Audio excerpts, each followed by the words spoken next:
Hello, springtime children. Myself, Michelle, and my assistant, Rocky. He is my gopher getter and deer chaser. We'll assist you in some gardening stuff today, some pre gardening stuff, because we can't plant yet here in Montana. But I have a bunch of fun things that I can show you. So here we are. Behold, ordinary vegetables from your crisper and your counter, wherever you keep them. We have an onion. This particular one is a white sweet onion, I believe. It will work for any onion. A head of romaine lettuce, a set of celery, and in here we have what remains of a head of garlic. You see the big head and how you take the pieces of garlic out. So with these, we can regrow. This is a set of celery. You can see that they are starting to sprout. They are just cut off. They do not have to look succulent and yummy on the end. It looks, icky and nasty. All you do is just cut it off, put it in a low amount of water.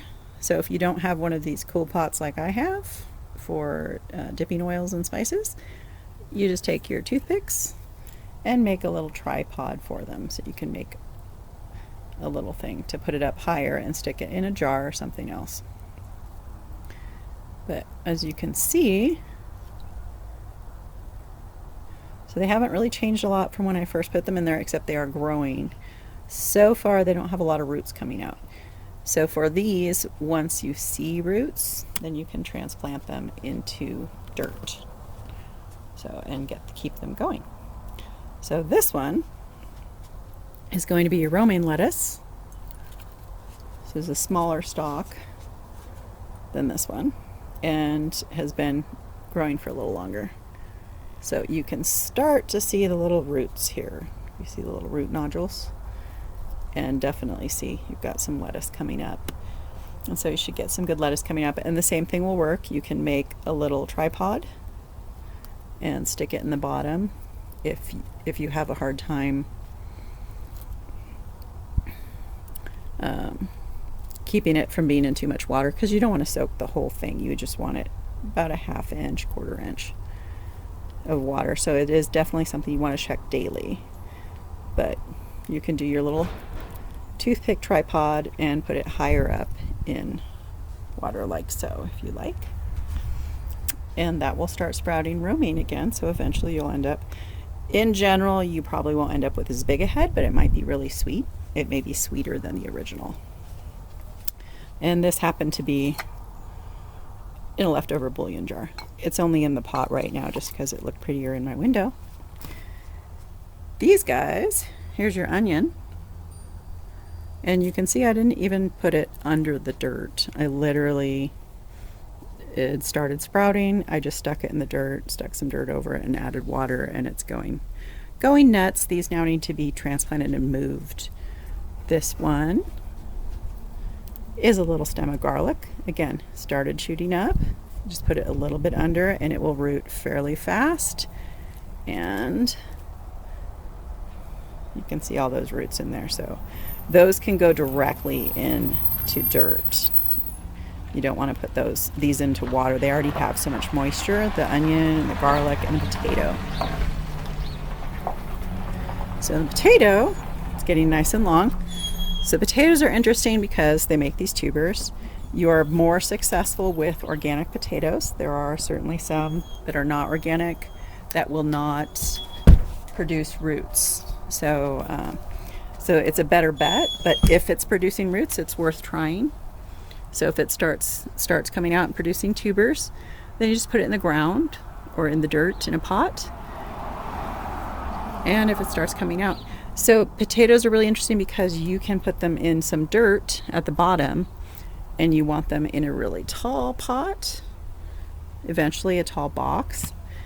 And because it will keep all these stalks will keep producing more potatoes. So if we keep putting these in some kind of soil substrate, it is also hard by the time you dig them out to dig out cold dirt in Montana. So putting straw on top of the base dirt layer will still, with a little bit of dirt, will still get you lots of potatoes, and in a small space you can make it come up high. So those are all the vegetables. And then the last one is just kind of an add-on. This is my chicken container from Costco. So we love the roast chicken. And the containers seal really nicely. And someone had a fantastic idea to use them for a greenhouse, which works really well. These are hollyhock seeds. So in this case, I did put little cut toilet paper rolls and then dirt just to separate them. As an aside, you don't have to have the separation. You could use plastic instead. It might be better. The toilet paper rolls, I have to wipe some mold off because it gets really humid. And it's just to separate, so when I pull these seedlings out, which is soon because they're getting pretty tall, to make it easier. So it's not really necessary. You just need the dirt. And you just water it very lightly once. Put the lid on, put it in a sunny window, and then literally leave the thing alone unless you don't see this moisture in the lid. And it's very rarely. And if you don't see moisture in the lid, there's only 1 or 2 spots, you take a spray bottle and you spray water over it. You don't want to put too much, and then shut it back up. So it's very, very low maintenance way to start any of your starts for your garden. So we have another about till mid-May, so about another month until we can actually put little starts in, but that's enough time to start our garden things and some entertainment for starting some of our vegetables from our refrigerator. Rocky and I thank you for joining our gardening session today. He didn't get to do any fantastic gopher getting or deer chasing for our little video session, but believe me, he has before. So hopefully you guys have fun with your gardens, and we will see you soon.